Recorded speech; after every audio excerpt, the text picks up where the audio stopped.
What's up YouTube? This is Master Renz and welcome back to my channel. So sa video ito, manonood tayo kay Goosebumps Top 5 na ang pamagat ay Top 5 Ghost Cotton Camera Minulto ang Bata sa Sementeryo. So make sure magsusubscribe kayo dito kay Goosebumps Top 5. So without further ado, let's go sa go!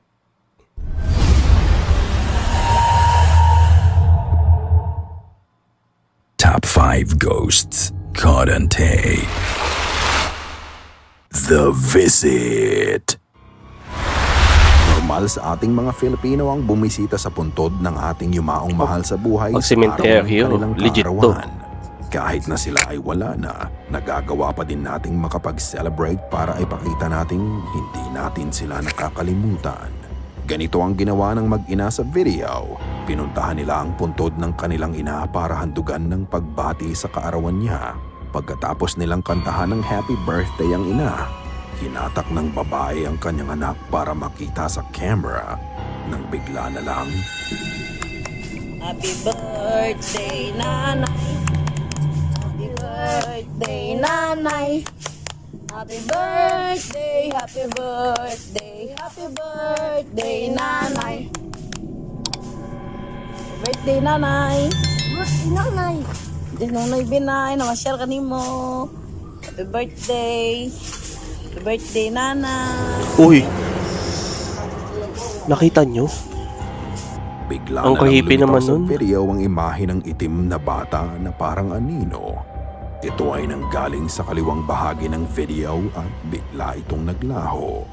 Ang anino ay tumatakbo pero wala kang madidinig na yapak nito.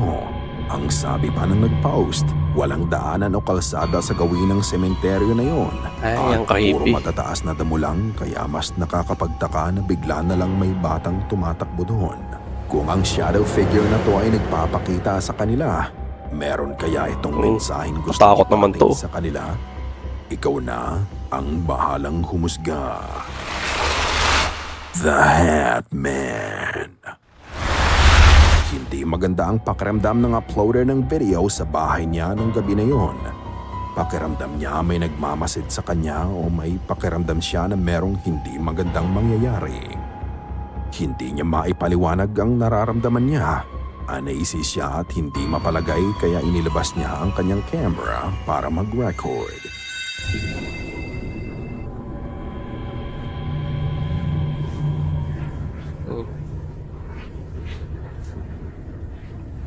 Parang may kumakaluskos ah.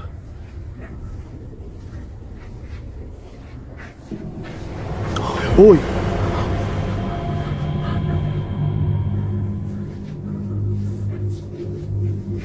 Oh, nawala. Ilaw mo, ilaw. Ay, ay, ay. What the hell? Inikot niya ang kanyang bahay at isa-isa niyang pinuntahan ng mga kwarto. Nang Uy, para sa akin legit yun ha. Legit yun. Kasi kitang-kita nung binuksan ng ilaw, as in wala talagang pwedeng, kung nakitao yun, hindi siya makakapagtago kaagad dun. Kasi wala siyang pagtataguan nga naman din. So para sa akin legit yung nakunan na yun na. pagtingin niya sa kwarto sa gawing kanan, bumulaga sa kanya ang malaking dark silhouette ng lalaki. Ito ay nakaharap sa kanya at ito ay nakasuot ng cowboy hat. Napatras na lang ang nagvi-video dahil sa gulat. Oh, Ngunit hindi niya nang kanyang pinaling balikan ng kwarto, ang dark silhouette ay tila naglaho na. Ang sabi nila, ito daw ay ang Hatman at ito ay madalas na nagpapakita sa sulok ng madilim na kwarto during subconscious state. Madalas din itong nai-associate sa sleep paralysis. Hindi naman daw mapanakit ang Hatman, pero posible nga kayang mag-manifest ito sa harapan ng camera? Ano sa tingin niyo ang na-videohan ng uploader? Ito ba ay totoo o gawa-gawa lamang? Ikaw na ang humusga. Para sa akin, kahit kung nananakit man o hindi, nakakatakot pa din. Kasi pwedeng sabihin na ngayon hindi siya mananakit. Paano kung in the future, 'di ba? Na baka doon pa siya mas manakit, mas malala pa yung gagawin niya. Electro Maiden. magtatrabaho ang nag-post ng video sa isang kumpanya sa India. Kinakandado niya ang buong gusali tuwing oras ng gabi para siguradong walang ibang taong nakakapasok sa loob, maliban lang sa mga security staff. Equipped din sila ng CCTV para maging mas mahigpit sila sa seguridad ng bawat isa. Usap-usapan na sa kanilang trabaho na may mga nagpaparamdam sa loob ng kanilang facility. Nagpapataas din sa tensyong nararamdaman nila na ang gusali ay nakatayo malapit lang Ay, sa naku po. sementeryo. Isang gabi, habang pinapanood nila ang CCTV, may nakita silang hindi nila maipaliwanag. Ito ang nangyari. CCTV to ah. Uy, ayun no. यस्तो मान्छे काम Ayun no. किन बस्यो है स्लो गरेँ है मैले फेरि धेरै स्लो हुन्छ भनेर छोडिदिनु इन्डस्ट्रीमा त्यही गरेँ गम्पुट लाएछ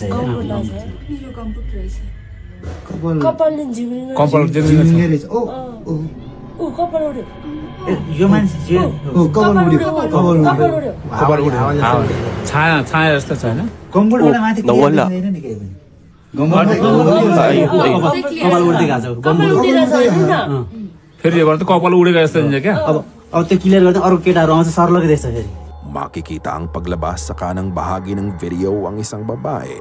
Sarado ang mga gate at mataas ang bakod sa gusali. Kaya imposibleng may makapasok na ibang tao dito. Ang figura ng babae ay ilang sandaling nakatayo sa gilid hanggang ito ay maglakad pakaliwa. Hindi alam ng mga security staff Saka kung papansinin niyo yung itsura niya dito, kasi kung tao yan, malalaman mo na yung mag-register sa camera. Kunwari ito, nakikita mo kung malinaw yung pagkakakuha pag tao. Dito hindi malinaw yung parang blurry yung pagkakakuha dun. Pwedeng sabihin na baka may problema dun sa CCTV camera. Pero kung may problema yun, dapat yung buong video na yan blurry at hindi lang ito. So malaking chance na multo tong nakunan sa CCTV. Lalo-lalo na nasa sementeryo malapit yung pinagtatrabahuan nila. kung paano ito nakapasok. Bukod doon, kung titignan mo ang katawan ng babae, ito ay may pagka-translucent. Ayun, Dahan-dahan translucent ito pala. sa paglalakad at bahagyang nagbi-blend ang katawan ng mysterious figure sa paligid niya. Naniniwala ang nag-post ng video pati na ang kasamahan niya na ang nakuha nilang translucent lady ay kaluluwa ng isang babaeng gumagala mula sa sementeryo. Bukod sa video na to nung gabing yun, wala nang ibang nakuhanan ang CCTV nila na may kinalaman sa paranormal. Ano sa tingin nyo mga ka-goosebumps? Kayo na ang bahalang humusga. Mga ka-goosebumps, sa solving na relate po na Spirit's Caress. Nagsama-sama ang ilang paranormal enthusiast from Midwest at pinuntahan nila ang The Old Glen Beulah Schoolhouse sa Wisconsin. Ang paaralan ay nagsimulang mag-operate noong 1916 at tuluyang nagsara noong 1995. 30 taon na itong abandonado at hindi maikakaila na dahil sa tagal ng panahon na walang pumupunta dito. Naging paranormal hotspot na din ang eskwelahan. Bago simulan ng grupo ang pag-iimbestiga, nag-ikot muna sila sa buong eskwelahan. This is one that they have turned around. Get a ton in here besides there was a moment where our electronics kind of got messed with. Cat balls went off and then Pinuntahan nila ang iba't ibang bahagi ng paaralan at nagsagawa sila ng iba't ibang pamamaraan para makapag-communicate sa mga kaluluwang naninirahan sa gusali. Nang puntahan nila ang gymnasium, nagsagawa si Ray ng spirit box session. Habang Naka-blindfold siya po. ay nagtatanong at matyagang naghihintay ng sagot from the spirit box, ito ang nangyari.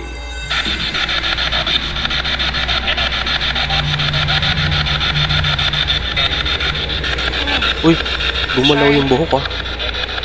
I think that was my hair or something. Tignan mabuti ang buhok niya.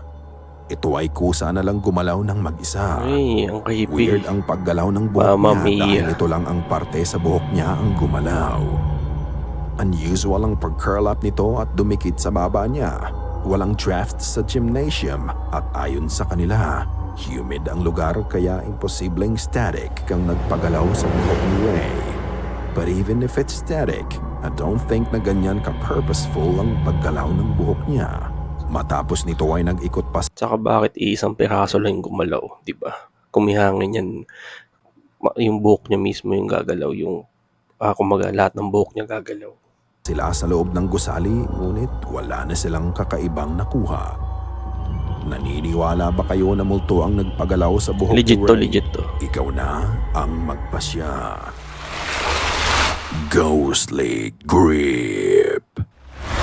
Ang video na inyong mapapanood ay nanggaling sa TikTok ni Delaney B. Dito niya pinapost ang mga life events nilang pamilya katulad ng kanilang bakasyon, holiday celebration at iba pang memories nila na magkakasama. Walang kakaiba sa mga videos Ay, niya bukod sa pamilya isang to, video. Ito ay nag-iisang video na may kinalaman sa paranormal. Noong 2023, biniyayaan sila ng panibagong miyembro sa pamilya. Nag-iwan siya ng baby monitor sa kwarto ng kanyang baby para kung magising ang sanggol ay maririnig agad nila. Isang gabi, habang mahimbing na natutulog ang kanyang anak, naisipan niyang i-check ang baby monitor. Nagulat na lang siya sa nakita niya. Ayun ang creepy nito.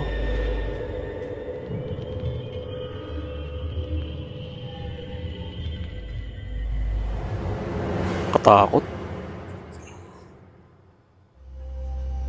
Habang nakikita mong natutulog ang bata, maitim na braso ang bigla na lang umabot sa kumot ng sanggol. Kapansin-pansin ang mahabang braso nito. Inayos nito ng bahagya ang Takot na ako. baby. Ayon kay Delaney, wala namang ibang tao ang pumapasok sa kwarto at silang dalawa lang ng kanyang asawa ang matanda sa bahay. Kaya hindi nila alam kung kaninong braso ang nakuhaan nila sa video. Wala naman daw silang nararamdaman na kahit anong malicious intent sa nagpakita sa video, pero hindi pa rin mawawala ang pag-aalala nila sa sanggol. Hindi na sila nag-post ng update o kahit ano pa about paranormal after that. Is it a motherly ghost tending to the newborn or is it something else? Let me know what you think sa comment section below. Natanggal pa yung earphone ko. Sorry.